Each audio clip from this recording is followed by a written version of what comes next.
त्योहार, सपना बना के रखनी हर एक प्यारे बार। राजा बन के आइल बानी, रानी बन के तू दिल के महल में बस गई ले जान बन के तू।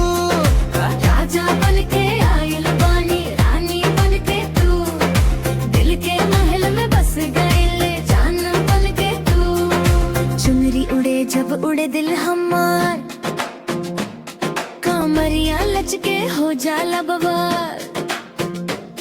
चांद भी शर्मा जाए देख के रूप तोहार, रात दिन बोले जिया बस नाम तो हरदार।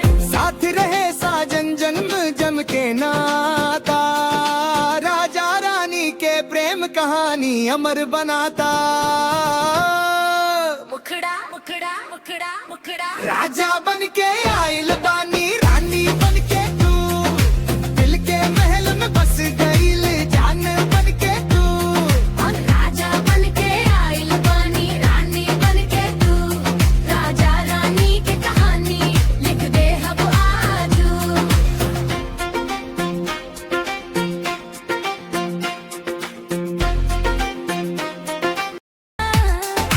अबीर गुलाल उड़ेला हवा में, चढ़ गेल नशा होली वाला जिया में। मुखड़ा करा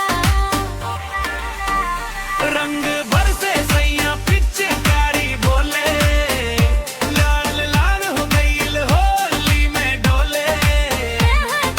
छत पर भोजी नीचे देवर हंसे, रंग में नहाई सगरी दुनिया बसे। ठंडाई पिला के करे शरारत, होली में खुल जाला दिल की इबारत। लारे हरा नीला रंग हजार, होली में मैं भूल जाला सारा तकरार।